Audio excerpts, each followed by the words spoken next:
And it came to pass, when David had made an end of speaking these words unto Saul, that Saul said, Is this thy voice, my son David? And Saul lifted up his voice and wept. David had a golden opportunity to kill Saul, and he didn't do it. And David let Saul know that he had that opportunity.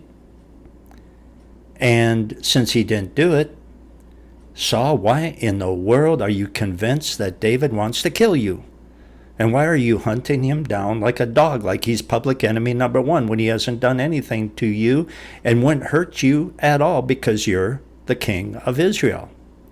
And David would not do that. He tried to convince Saul that, and it almost appears like he did a little bit. He says, Is this thy voice, my son David? And Saul lifted up his voice and wept. There seems to be a sliver of decency deep down in Saul that wanted things to be right between him and David. But there was also so much impenitent, immoral, spiritual trash in that man that any sliver of decency soon disappears. 17.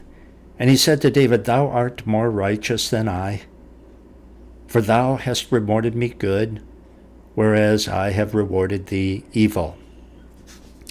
A humble, self-abasing statement from Saul. Sounds real good, don't it? Someone says, yeah, he has changed. Everything is different now. David should go back with Saul.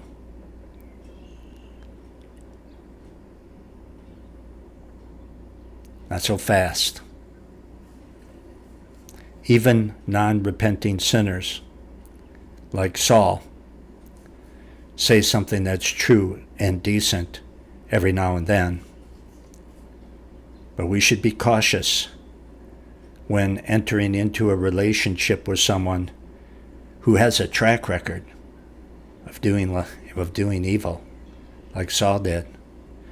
Just because they say one or two things that seem nice doesn't mean you should jump back in with them and put your trust in them.